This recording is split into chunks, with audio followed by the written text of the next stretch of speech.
반갑습니다. 두한국 연대기 네 번째 강의를 시작하도록 하겠습니다.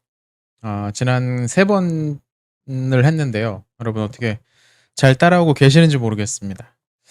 예, 아무래도 현장에서 하면은 이제 눈도 마주치면서 직접 물어보기도 하고 하면서 이게 어느 정도 따라오고 계시는구나가 이제 눈에 들어오는데 이게 영상으로만 강의를 하려니까 그런 것들이 좀 잘 안 돼서 살짝 염려가 되기도 합니다.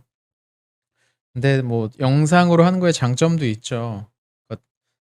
잘 못 알아듣고 지나가 버리면은 다시 뒤로 돌려서 들을 수도 있고 정확하게 듣지 못했던 것들 정확하게 다시 찝을 수 있는 그런 장점도 있으니까요. 뭐 일장일단이 있는 것 같습니다. 우리 이번에 강의를 인제 수강을 듣고 계시는 분들 우리 교재랑 같이 이번에 한 번에 들으시면서 한 번 하실 때 완벽하게 좀 잘 기억하시고 학습하실 수 있으면 좋을 것 같습니다. 자, 그럼 우선 지난 시간에 했던 내용을 한번 복습을 해 보죠. 자, 우선 지난 시간에 남북 왕국의 핵심적인 왕은 남쪽은 여호사밧이 있었고요. 북쪽은 예후가 있었죠. 이 두 사람이 이전과 전혀 달랐던 가장 독특한 특징이 있었다면 두 사람이 동맹을 맺었다는 겁니다. 이전까지 남북 왕국은 대체적으로 적대적으로 행해 왔습니다. 여로보암과 르호보암 이래로 남북 북쪽의 뭐 왕조가 여로보암 왕조에서 바하사 왕조로 바뀐다고 하더라도 계속해서 적대적인 관계가 이어졌었는데 이 오므리 왕조의 두 번째 왕인 예후와 여호사밧 사이에는 동맹이 이루어집니다. 그 이유는 뭐라고 했죠? 저기 동쪽에서 아시리아 성경에 이제 아수르라고 나오는 이 아시리아가 공격을 해왔기 때문에 이 가나안 인근 지역 사실 이 두 나라만이 아니라 동쪽의 아람족, 서쪽의 블레셋 쪽 그리고 조금 더 그 남쪽에 뭐 모압이니 암몬이니 그 아래 에돔까지 그러니까 이 인근에 있는 페니키아도 있었죠. 예. 인근에 있는 모든 작은 나라들이 한데 모아서 이 아시리아의 침략을 막아내려고 했습니다. 실제로 그 전투가 한번 벌어졌었다고 했었죠. 카르카르 전투라고. 카르카르 전투에서 이 가나안 연합군이 아시리아의 공격을 막아내는 데 성공을 합니다. 그래서 이를 위해서 이 여호사밧과 예후가 혼인 동맹을 맺었죠. 어떻게 맺었습니까? 여호사밧의 아들인 여호람과 예후가 어 이세벨과의 사이에서 낳은 아달랴가 결혼을 한 겁니다. 이 둘이 결혼을 한 거죠. 이게 인제 중요한 여러 가지 영향들을 일으키는데 오늘 인제 이것들이 일으킨 사건이 나오고요. 오늘 그리고 그다음 시간까지 이 결혼이 만들어낸 이 좀 심상치 않은 사건의 그 여파가 꽤 오래 남한국에 인제 이루어지게 되죠. 자, 그럼 오늘 내용 한번 같이 보겠습니다. 교재 19페이지 보시면 되겠고요. 오늘 본문은 열왕기하 1장에서 8장, 역대하 20장에서 22장, 그리고 오바댜 1장도 있습니다. 연대는 BC 853년에서 841년까지니까 실제로 다루는 건 뭐 12년 정도밖에 안 돼요. 그렇게 길지 않죠. 이 시기 활동했던 선지자는 엘리야가 있었고요. 남쪽과 북쪽 모두에서 이름을 좀 남겼던 사람이고요. 북쪽에서 주로 활동했던 엘리사, 그리고 남쪽에서 활동했던 예후라는 이름의 선지자가 있었습니다. 이 시기 왕들을 한번 보죠. 남부왕국 같은 경우는 여호사밧, 그리고 그의 아들인 여호람, 다시 그의 아들인 아하시아까지 오늘 등장을 할 거고요. 그리고 북부왕국에서는 아하시아, 그리고 그의 동생인 여호람이 진행이 되겠습니다. 괄호 열고 요람이라고도 쓰여 있는데요. 열왕기에는 여호람이라고 표기되어 있고 역대기에는 요람이라고 표기되어 있습니다. 히브리어로 보면 같은 이름이죠. 여호람, 여호의 줄임말이 요니까 같은 이름입니다. 아마도 역대기 기자는 역대기를 쓴 사람들은 남부왕국 정통서를 믿고 있었기 때문에 따르기 때문에 북부왕국의 이름을 좀 구별짓기 위해서 이름을 약간 축약형으로 바꿨던 걸로 보입니다. 자, 교재 20페이지 한번 가보겠습니다. 자, 20페이지입니다. 열왕기하 1장을 읽고 다음 빈칸을 채워봅시다. 16절인데요. 말하되 여호와의 말씀이 내가 사자를 보내 에그론의 신 바알세붑에게 물으려 하니 이스라엘에 그의 말을 물을 만한 하나님이 안 계심이냐? 그러므로 내가 그 올라간 침상에서 내려오지 못할지라 내가 반드시 죽으리라 하셨다 하니라. 성경 읽고서 빈칸 채우시는 겁니다, 여러분.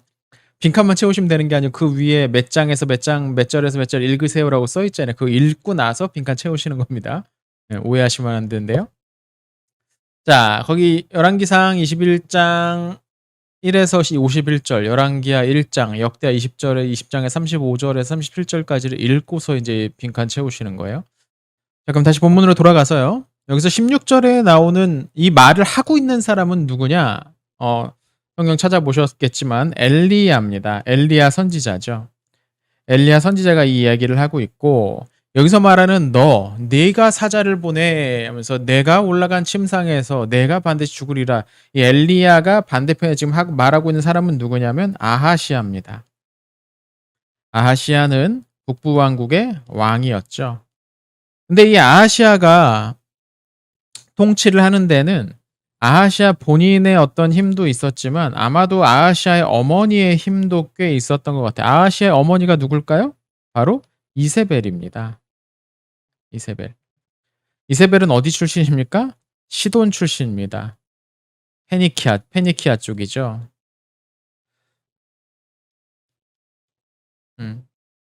페니키아에서 온 이세벨이 자기 아들인 아하시아의 통치에 아마 영향력을 많이 끼친 것 같아요. 이거는 이 뒤에서도 볼 수 있는데 이세벨을 묘사하는 성경의 그 묘사하는 표현들을 보면 굉장히 권력욕이 강하고 그리고 담도 꽤 있고 그러니까 적극적으로 뭔가 쥐락펴락하는 그런 성격이었던 걸로 보입니다. 그러니까 그런 이세벨 아래에 아들이었던 아하시아 역시 이세벨의 영향을 받을 수밖에 없었던 것 같아요. 당연히 그럼 북부 왕국에서 이세벨은 시돈에서 데리고 온 바알 멜카르트 숭배하는 세력이었고 당연히 이거에 반대하는 여호와 세력이 있었겠죠. 여호와 신앙 세력이 있었겠죠. 그 여호와 신앙 세력의 대표자가 바로 엘리야입니다. 그러니까 아하시아랑 엘리야 사이의 관계가 좋지 않을 수밖에 없었던 거죠. 그게 이제 여기서 말하는 일단 충돌입니다. 아하시아가 성경을 보니까 병이 들었대요.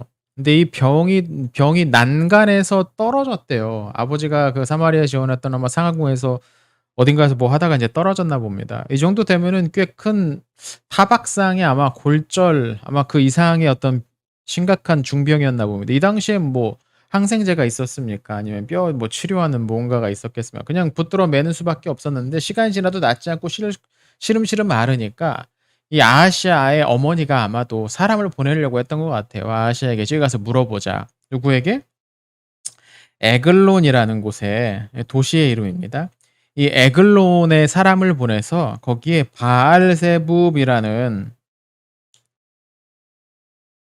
바알세붑이라는 신에게 물어보자라고 얘기를 한 겁니다. 그러니까 이 바알은 뭐냐면 바알은 주인이란 뜻이에요. 히브리어로 주인이란 뜻입니다. 그 바알세붑 하면은 이 제붑은 fly 파리란 뜻입니다. 파리.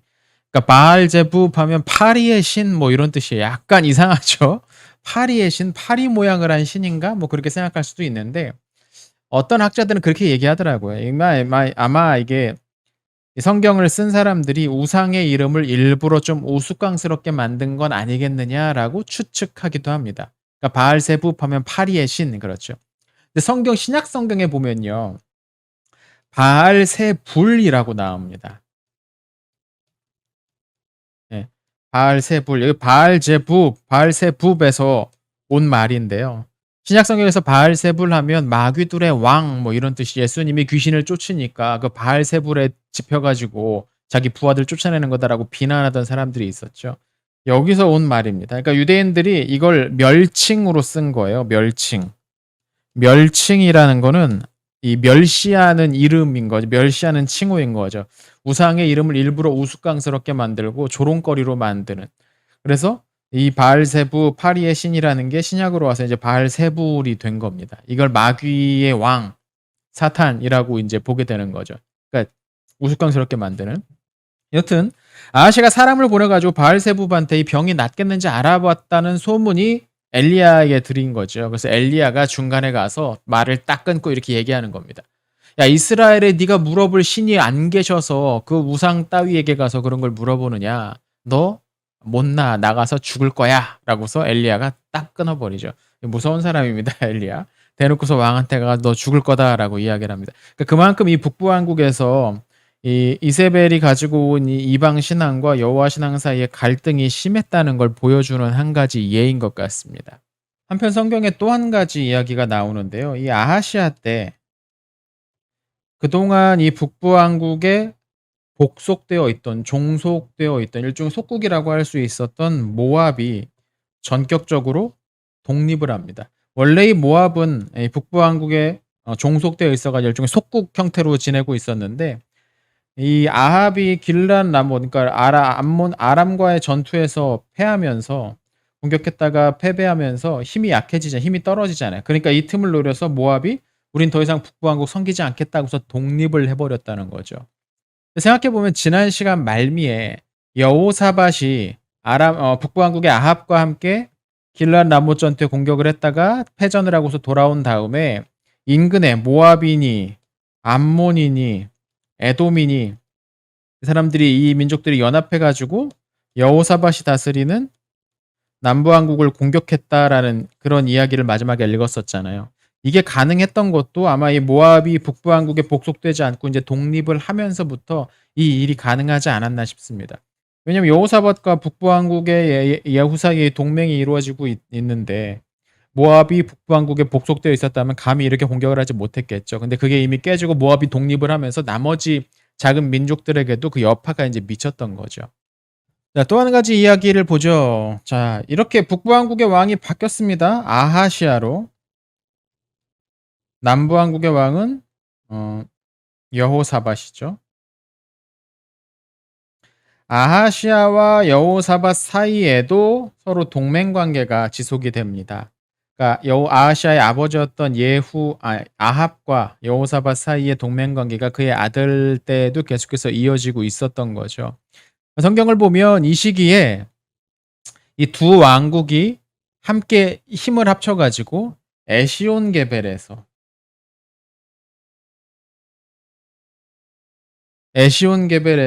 대규모 그 무역 상단을 꾸려서 보냈다라는 표현이 등장을 합니다. 이 당시 에시온게벨은 이 남쪽의 에돔이죠. 예. 이 에돔은 이 남부왕국, 유다왕국에 복속되어 있었으니까 함께 힘을 합쳐가지고 여기서 배를 보내가지고 이렇게 뭔가를 좀 경제적으로, 왜냐면 전쟁에서 패하고 났기 때문에 경제적인 손실이 적지 않았거든요. 이걸 빨리 복구를 하려면 열심히 이제 돈을 벌어야겠죠. 그래서 그 차원에서 에시온게벨에서 대규모 무역 상단을 보냈는데 이 계획이 실패하고 말았다. 배가 얼마 가지 않아서 난파되어서 원하던 것을 얻을 수 없게 되었다라고 나와 있죠.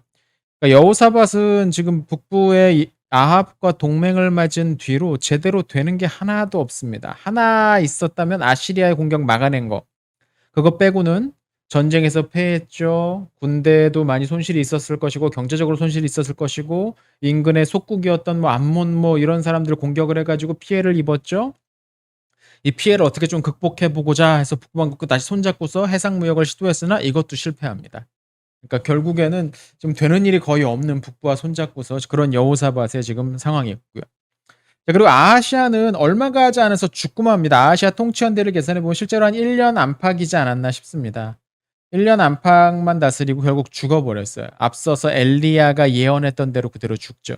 근데 아하시아가 죽은 다음에 후사가 없었기 때문에 왕위가 그의 아들이 아니라 그의 형제, 아마도 동생이었던 여호람에게 이어집니다. 여호람. 자, 그럼 여기서 잠깐 한번 가계도를 한번 정리 한번 넘어가 보죠. 자, 아합과 이세벨 사이에는 성경에 기록되기에는 적어도 3명의 자녀가 있습니다. 먼저 아들이었던 아하시아, 그리고 그의 동생인 여호람, 그리고 그의 자매인 아달랴가 있었죠. 이 아달랴는 남부왕국의 누구랑 결혼을 해요? 아달랴는 남부왕국의 여호람과 결혼을 합니다. 이 여호람의 아버지가 여호사밧이고요. 재밌죠? 예. 아달랴랑 결혼한 남편도 여호람이고 아달랴의 오빠 내지는 남동생의 이름도 여호람이에요. 이름이 같아요. 예, 이름이 같아요. 이게 이름이 같은 걸 어떤 학자들은 그렇게 또 추정하더라고요. 여호사밧과 아합이 동맹을 맺으면서 자기의 아들의 이름을 같게 지었다라고 뭐 과감하게 추측을 하기도 합니다. 아닐 수도 있지만요.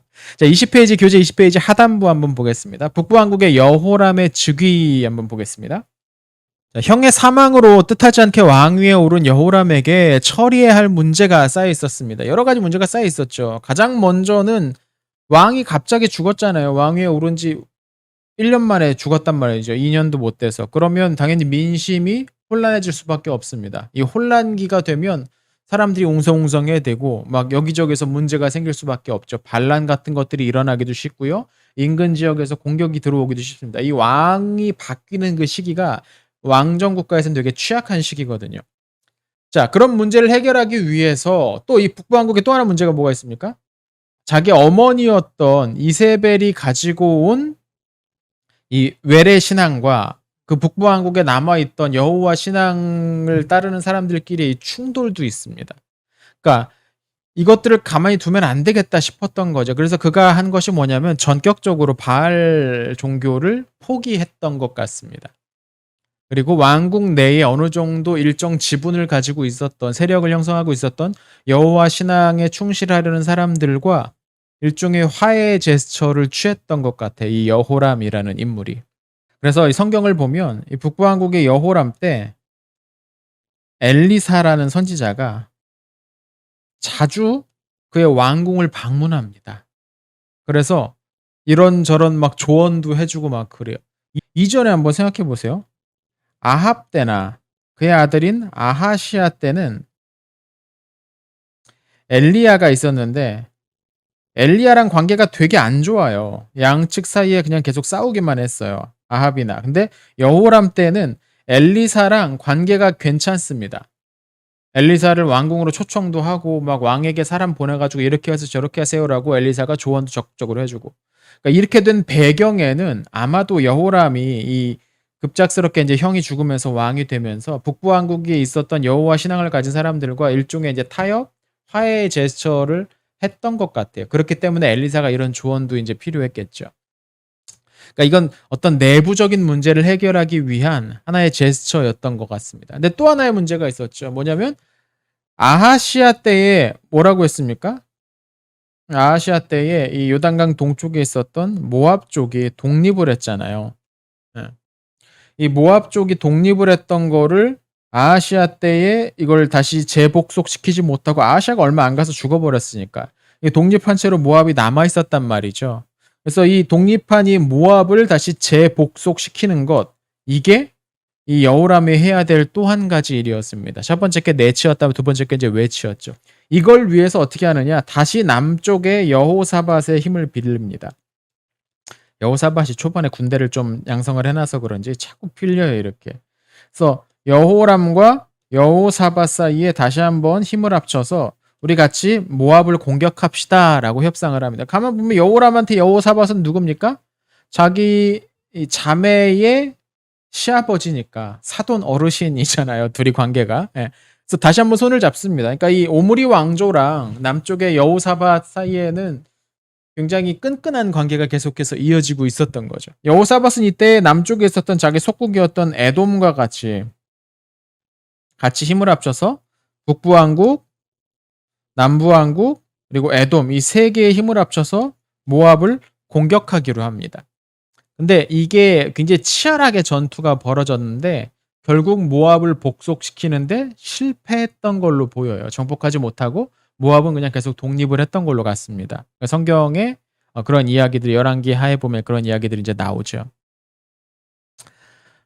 그러니까 여호사밧은 북부왕국하고 손잡고서 나가서 했던 일이 되는 게 지금 계속 하나도 없다라는 거 기억해야 되죠. 또 하나, 아직도 하나 또 여호람에게 문제가 있었는데 이 문제는 뭐냐? 아버지 때에 이 길르앗 라못을 공격을 하면서 문제가 생겼잖아요. 누구와? 이 아람족과. 그러니까 이 아람족과의 불편한 관계도 어떻게든 이 여호람이 이제 해결해야 되는 상황인 거죠. 근데 여호람에겐 지금 당장 아람족과 직접 군사적으로 부딪힐 만한 힘이 없었어요. 왜냐면 계속해서 지금 모압 복속도 실패한 마당에 그보다 훨씬 더 강했던 아람족을 어떻게 할 수가 없었던 거죠. 이 양국은 북부 왕국과 이 아람족 양국은 다시 한번 불편한 관계가 돼서 서로 싸우게 됩니다. 이 이야기는 뒤에서 좀 더 다시 한번 해보겠습니다. 자, 21페이지 중간 좀 보겠습니다. 이번에는 북부왕국의 여호람 이야기 했는데 남부왕국의 여호람 이야기를 좀 해보겠습니다. 역대하 21장을 읽고 다음 빈칸을 채워봅시다 라고 했어요. 4절 보니까요. 여호람이 그의 아버지의 왕국을 다스리게 되어 세력을 얻은 후에 그의 모든 아우들과 이스라엘 방백들 중 몇 사람을 칼로 죽였더라 라고 되어 있습니다. 근데 이제 남쪽의 여호사밧이 세상을 떠나고 그의 아들이었던 여호람이 왕위를 이어받습니다. 네, 여호람의 부인이 아달랴라고 했습니다. 아달랴. 이 시기에는 북부의 왕도 여호람이고 남부의 왕도 여호람이에요. 이게 몇 년 동안 그렇게 이어집니다. 남북의 같은 이름의 왕이 동시에 다스리는 그런 시대가 잠깐 이어집니다. 그러니까 외부에서 보면 이거 뭐 헷갈릴만 하겠죠. 이 왕도 여호람이고 저 왕도 여호람이면 남쪽 왕국인지 북쪽 왕국인지 알게 뭡니까? 외부에서는. 자, 아무튼 이렇게 됐습니다. 근데 이 남부 왕국에 이제 여호사밧이 죽고 여호람이 왕이 됐는데 이번에도 이 여호람에게 많은 영향을 끼친 게 그의 아내였던 아달랴였던 것 같아요. 북부의 여호람에게 많은 영향을 끼친 건 그의 어머니였던 이세벨이었고 남쪽의 여호람에게 많은 영향을 미친 건 그의 아내였던 아달랴입니다. 이세벨과 아달랴는 모녀 관계죠. 그러니까 모녀가 성격이 되게 비슷했던 것 같아요. 권력력 되게 강하고 수단과 방법 가리지 않고 뭔가 이렇게 꽂히는 게 있으면 반드시 얻어내야 되는 그런 인물들이 이세벨 그리고 아달랴였던 것 같아요. 비슷한 모녀예요. 무서운 모녀입니다. 자, 아무튼 그렇게 되면서 아마 이 아달랴의 영향으로 여호람이 본문에 나온 그런 사건을 일으킨 게 아닌가. 뭐요? 그의 아우들과 동생들과 이스라엘 방백들, 신하들 중에 몇 사람을 칼로 죽였더라. 그러니까 왕위에 어떤 위협이 될 만한 경쟁자가 될 만한 왕권에 도전할 만한 사람들을 다 숙청해 버렸다는 거죠. 그러니까 이게 굉장히 충격적인 사건이었습니다. 왜냐하면 그런 일이 없었거든요. 남쪽에서는. 북쪽에서는 그런 일이 가끔 있었는데 남쪽에서는 그런 일이 없었어요. 동생들을 죽이고 뭐 이런 일까지는 있을 수 없었던 거죠. 이 사건과 관련해서 북부왕국의 엘리야 선지자가 남부왕국의 여호람에게 편지를 보냅니다. 네가 그런 일을 했느냐. 거기 교재 나오죠. 21페이지 맨 하단에 21장 역대하 21장 11에서 15절에 보면 나오죠. 너 그렇게 돼. 너 죽을 거야. 너 하나님이 그거 가만둘 줄 알아 하면서 굉장히 어떤 질책하는 그런 편지를 엘리야가 보내기까지 하죠. 자, 교재 22페이지 보시죠. 자, 선지자가 그렇게 강력한 징계의 메시지를 던진 후에 얼마 후에 이제 문제들이 일어납니다. 가장 먼저 일어난 문제가 뭐냐면 남부왕국에 복속되었던 에돔이라는 에돔족이 원래는 복속되어 있었다가 이게 끊어집니다. 독립을 꾀한 거죠. 아까도 그림에서도 봤지만 에돔족의 영역 안에는 에시온게벨이라는 주요한 항구가 있었고 이 항구를 통해서 인도양이나 아니면 동아프리카 쪽으로 배를 보내서 많은 것들을 얻어올 수 있는 그러니까 경제적으로 되게 부유하게 될 수 있는 그 핵심적인 스팟이었던 에시온게벨을 잃어버릴 수밖에 없는 거예요. 그러니까 에돔이 독립을 했다라는 건 남부왕국의 경제적으로 큰 타격을 입게 되었다라는 의미와 마찬가지입니다. 당연히 여호람이 이것을 어떻게든 제압하기 위해서 나섰지만 결국 실패를 하죠. 그래서 에돔은 독립을 합니다. 그 이전까지는 에돔에게는 그냥 섭정왕이라고 남부왕국에서 보낸 사람이 왕으로 다스리고 있다가 독립을 꾀해서 이제 독자적인 왕을 세우게 되게 되죠. 자, 그렇게 남부의 여호람이 에돔족 문제를 가지고 끙끙대고 있을 때 북부의 여호람은 아람족 문제 때문에 끙끙대고 있습니다. 이번에도 이 서로 이제 다투는 문제 때문에 굉장히 괴로움을 겪고 있습니다. 그 시작은 뭐냐면 이 당시 아람의 왕이었던 벤하닷 2세가 사람을 보냅니다. 사람을 보내가지고 내 부하 중에 나아만이라는 사람이 있는데 나병에 걸렸다. 나병에 걸렸다. 이 병을 좀 고쳐내라. 라고 사람을 보내서 요구를 합니다. 근데 가만히 생각해 보면 나병은 물론 이 나병이 히브리어 짜라트가 뭐 여러 악성 피부병을 가리키기도 합니다만 여기에 나오는 나아만은 그 정도 병은 아니었던 것 같아요. 그거보다 조금 더 심각한 병이었던 것 같습니다. 그러니까 이 당시만 하더라도 이걸 치료할 수 있는 방법은 없어요. 뭘로 치료를 하겠습니까? 오늘날에는 심지어 뭐 한센병도 적절한 그 주사 약으로 그걸 치료가 가능하지만 이 당시에는 그런 것들을 치료할 수 있는 방법이 없었거든요. 그러니까 여호람이 생각하기에 이건 '아 저놈이 아람이 우리한테 전쟁 일으키려고 지금 명분을 쌓고 있구나. 명분 찾기 하고 있구나.'라고 해서 굉장히 지금 당황을 하게 됩니다. 그런데 이때 나타난 게 누구냐면 엘리사였습니다. 엘리야의 제자였죠. 엘리사가 사람을 보내서 "야 이러이런 일이 있지. 예 그 나아만 나한테 보내요."라고 해 가지고 나아만을 제가 보내서 낫게 해서 돌려보내요. 그러니까 베나닷이 정말로 이게 북부왕국에 대한 어떤 공격의 어떤 명분을 찾으려고 했던 거라면 이게 엘리사에 의해서 실패로 돌아간 거죠. 나을 거라고 전혀 생각하지 않고 보냈는데 나아만의 병이 나아 버렸어. 예. 나아만의 나병이 나아 버리는 이런 놀라운 사건이 벌어지게 됩니다. 여기서 끝나지 않죠. 그 두 번째는 '안 되겠다. 말보다 행동이다.' 하고서 베나닷이 군대를 몰고서 직접 공격해 들어옵니다. 근데 이때도 엘리사가 다시 나섭니다. 여호람에게 사람을 보내서 "이번에 아람군이 어디를 공격할 때니까 거기를 가서 미리 방비를 하십시오. 이번에는 저쪽을 공격할 텐데 언제쯤 거기를 막으십시오." 뭐 이런 식으로 작전을 다 알려줬다라고 성경에 나와 있어요. 그러니까 아람족으로서는 이건 뭐 어떻게 방법이 없죠. 이 지역엔 산지도 많아 가지고 어차피 들어올 수 있는 길이 몇 군데 안 되긴 해요. 근데 그 요충지마다 사람들을 미리 보내서 방비하게 해 놓으면은 사실 쉽지가 않죠. 실패를 합니다. 다시 한번 공격을 하려고 해요. 뭐 이런 문제들이 인제 생겨 가지고. 세 번째 다시 한번 베나닷이 공격하는데 이번에는 수도인 사마리아까지 직접 공격을 합니다. 그래서 사마리아를 포위를 하죠. 그 성경을 보면 이 사마리아 성이 포위가 돼서 그 안에 사람들이 먹을 게 없어 가지고 막 굶주리고 막 그런 이야기들이 나옵니다. 근데 이때도 다시 한번 엘리사가 "하나님께서 도우실 것이다."라고 예언을 했고 실제로 얼마 안 가서 아람군이 후퇴를 하게 됩니다. 아무런 소득이 없이 야반도주하게 되죠.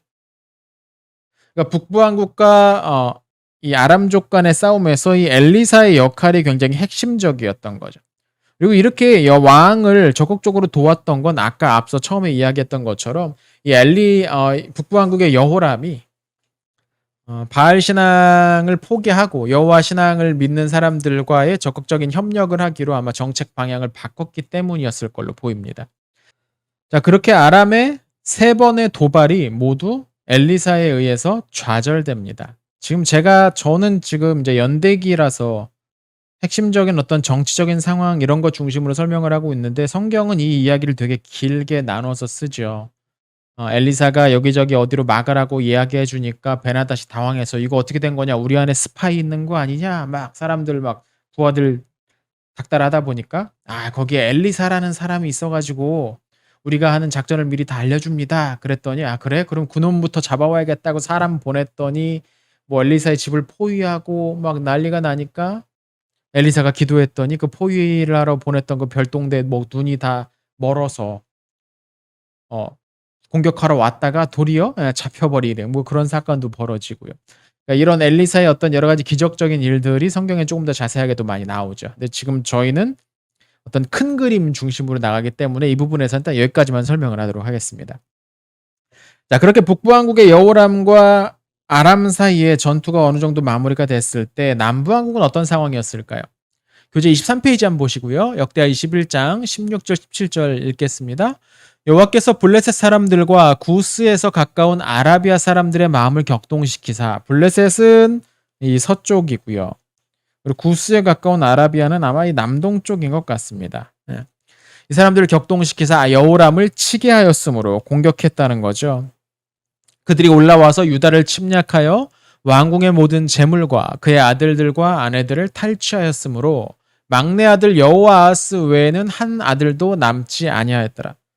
여호람과 아달랴 사이에 아들들이 있었는데 한 명만 남고 다 죽었대요. 여호아하스.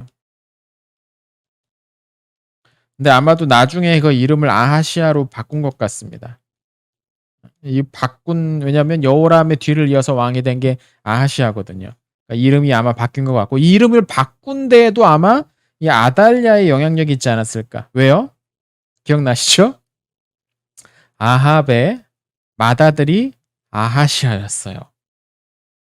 둘째 아들이 여호람, 그리고 딸이 아달랴잖아요. 아달랴잖아요. 그러니까 아달랴가 결혼한 여호람과 사이에 그 아들의 이름 중 하나를 여호아스인데 왕위에 즉위한 다음에 그 아들의 이름을 아하시아로 바꿨다. 왜요? 아달랴의 남자 형제, 오빠 내지는 또 다른 동생과 같은 이름을 일부러 붙인 거죠. 그렇게 추정할 수가 있겠죠. 자, 아무튼 그렇게 아라비아의 사람들과 블레셋 사람들이 여호람을 공격해서 그의 아들들도 다 죽여버리고 왕궁을 공격해서 많은 것들을 빼앗아 갔다. 그리고 18절 19절 보니까 이 모든 일 후에 여호와께서 여호람을 치사 능히 고치지 못할 병이 그 창자에 들게 하였으므로 여러 날 후 2년 만에 그의 창자가 그 병으로 말미암아 빠져나오매 그가 그 심한 병으로 죽음에 창자의 병이 들어 죽었지. 창자의 병이 죽었는데 죽을 때 보니까 그 창자가 빠져나왔다. 탈장된 거죠. 이게 뭐 암인지 뭔지는 모르겠습니다. 종양인지. 그래서 죽을 때 굉장히 고통스럽게 죽었다. 뭐 이런 이야기들 나오는 거죠. 자, 밑에 설명 한번 보겠습니다. 에돔이 독립을 얻었어요. 여호람에게 남부왕국에 복속되었던 에돔이 독립을 얻으니까 나머지 여러 부족들도 움직임이 심상치 않았던 겁니다. 그러니까 이 시기에는 북부왕국이나 남부왕국이 힘이 세지면 그 인근의 작은 나라들도 이렇게 복속됐는데 힘이 좀 약해지면 막 다 독립하는 그런 상황이 반복되는 거죠. 그래서 이때 아까 말씀드린 것처럼 블레셋과 아라비아가 연합을 해서 공격을 해서 남부왕국에 굉장히 큰 타격을 줍니다. 근데 이때 북부의 여호람은 남부의 여호람을 도와줘야, 왜냐면 동맹이잖아요. 아버지 때로부터 동맹 관계잖아요. 근데 서로 도울 수가 없었던 게 북부의 여호람은 아람족과 싸우느라고 정신이 없었으니까 남부의 여호람이 지금 아라비아 뭐 블레셋과 싸우는 것을 어떻게 도와줄 만한 여유가 없었던 거죠. 힘이 없었던 거죠.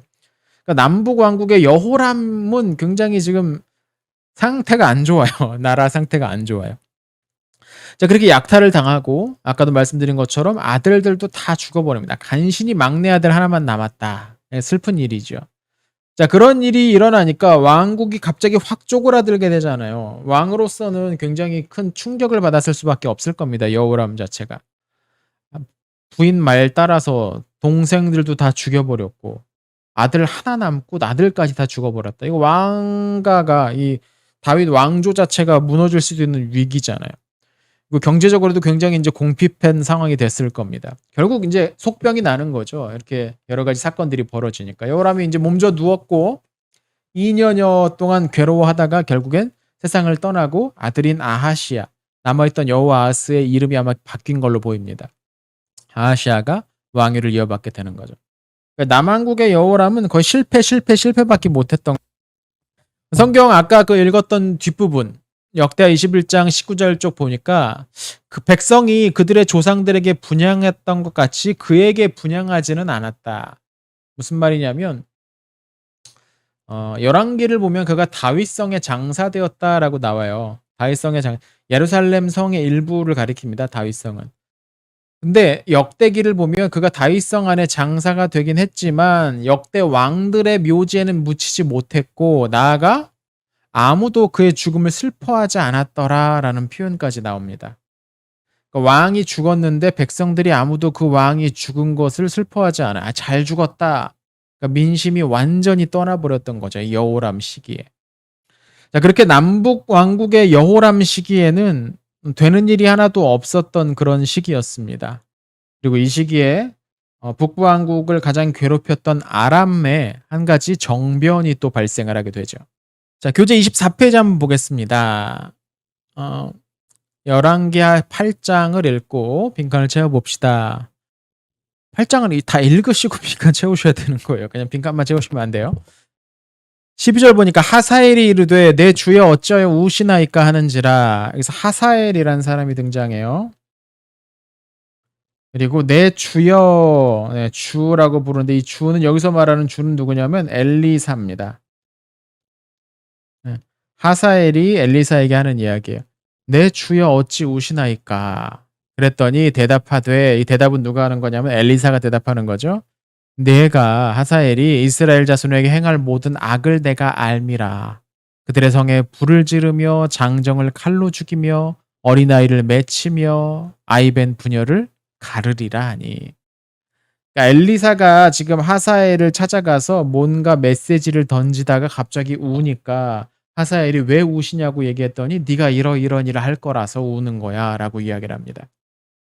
남부왕국 여호람이 사망했을 즈음, 남부왕 여호람이 사망했을 즈음 이 아람족 사이에 정변이 하나 일어납니다. 아람족의 왕이 베나닷 2세였는데요. 그 교재 24페이지 박스 안에 보시면 아람의 주요 왕들이라고 해서 정리를 해놓은 게 나오죠. 그 아람의 왕들이 성경에 이제 그 이름이 언급되는 인물들 몇 명 있고요.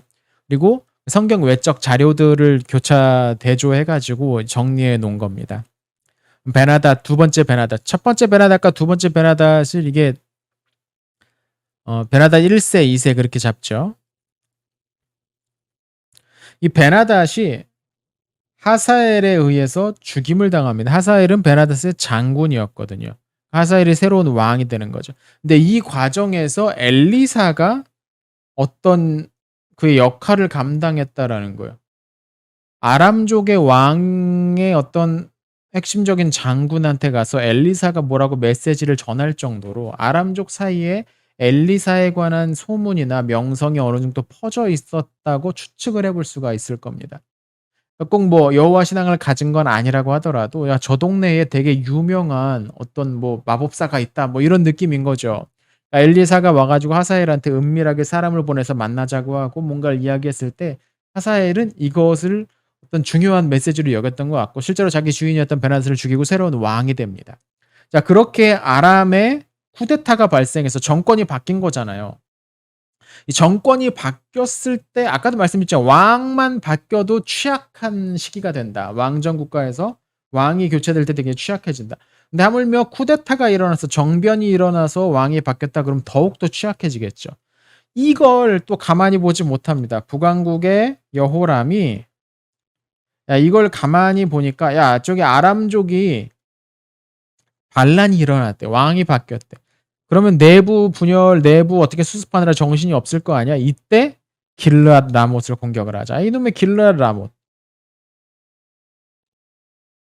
그러니까 이 북부왕국의 이 오므리 왕조는 이 아람족에게 뺏겼던 요단강 동편 영토에 대한 회복의 의지가 굉장히 강했던 것 같아요. 원래 출애굽 이후에 여호수아 때 가나안에 정착하면서 얻었던 땅 가운데 하나가 이 요단강 동편 땅, 소위 길르앗이라고 부르는 땅이거든요. 그러니까 이 길르앗이 원래 이스라엘 땅이었는데 남북왕국이 분열되고 북부왕국의 그 아람족이 힘이 강해지면서 이 길르앗 지역을 정복하니까 이것을 회복해야겠다는 생각이 굉장히 강했던 거죠. 아버지 아합도 그랬고 그의 아들인 여호람도 저 길르앗 지역의 핵심 지역이었던 길르앗 라못을 회복을 해야겠다라는 생각이 듭니다. 근데 이때 또 혼자 갈 담은 없었어요. 왜냐면 힘이 안 되니까. 남쪽에 왕이 누구예요? 아하시아잖아요. 아하시아는 또 여호람과 무슨 관계입니까? 둘이 동맹인데 무슨 관계냐면 조카죠. 왜? 자기 여동생, 자기 누나의 아들이니까 조카잖아요. 아하시아는 삼촌 따라서 이제 둘이 같이 또 전쟁에 나갑니다. 이거 앞서서 아합과 여호사밧 사이에 있었던 그거랑 비슷하죠. 똑같은 모양이 다시 한번 반복이 됩니다. 여호람과 아하시아 사이에. 이 길르앗 라못을 다시 한번 공격하지만 이번에도 실패하고 맙니다.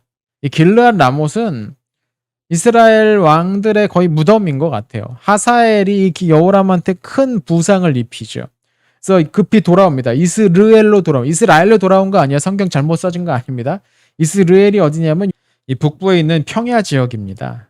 이 이스라엘 평야 지역입니다.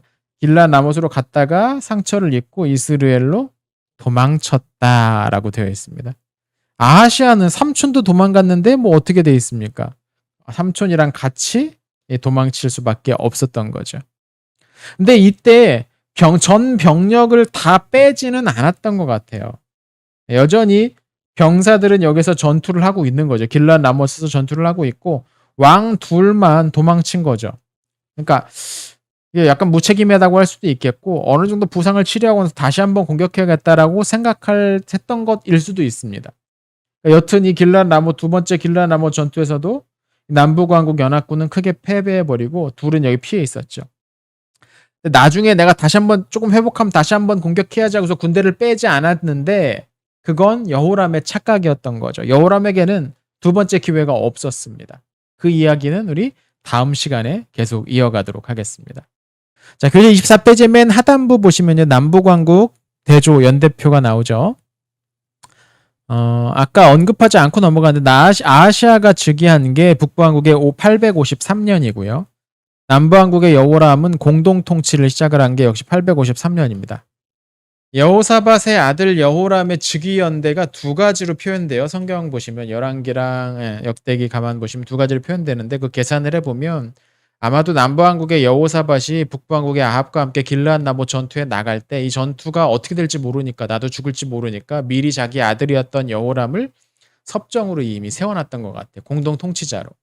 그래서 여호람의 통치의 시작도 853년부터 계산을 해야 됩니다. 실제로 근데 여호사밧이 죽은 건 848년이니까요. 그 뒤로도 한 5년 정도 공동 통치로 그러니까 왕이 둘이 있었던 거죠. 물론 그렇게 된다고 해서 둘이 동등한 어떤 힘을 가지고 있었던 건 아니고 여호사밧이 좀 더 큰 힘을 가지고 있었던 것 같지만 아무튼 여호람의 통치 시기 계산은 그때 853년부터 된다라는 거 기억해 주시면 되겠고요. 계속 24페이지면 하단부에 보시면요. 845년경에 1, 2차 아람 전쟁이 이제 벌어집니다. 아람과 이스라엘 사이에 이제 침략이 일어나서 전쟁이 벌어지고요. 같은 시기에 에돔의 반란도 일어났던 것 같아요. 연대를 계산해 보면. 그리고 1년 후인 844년에는 블레셋과 아라비아의 침략이 일어나고 843년에는 중병에 걸리고 841년에 여호람이 죽습니다. 그러니까 여호람 남부왕국의 여호람은 파란만장합니다. 일찌감치 아버지랑 같이 공동 통치자의 자리에 됐지만 아버지가 실제로 사망하고 통치에 오른 거 통치자가 통치를 시작한 건 848년인데 841년에 죽었으니까 단독 통치는 한 7년밖에 안 되잖아요. 근데 그 기간에 일어난 게 에돔 반란, 블레셋, 아라비아 침략, 병 걸렸다가 제대로 못하고 2년 만에 죽어버리는 모양. 굉장히 비참한 그런 삶을 살았던 거죠. 그리고 841년이 길랏 라못 공략전이 벌어졌던 바로 그 해입니다.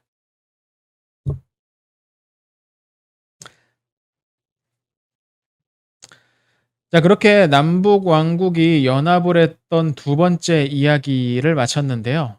이번에도 역시 연합의 성과는 그리 좋지 않았습니다.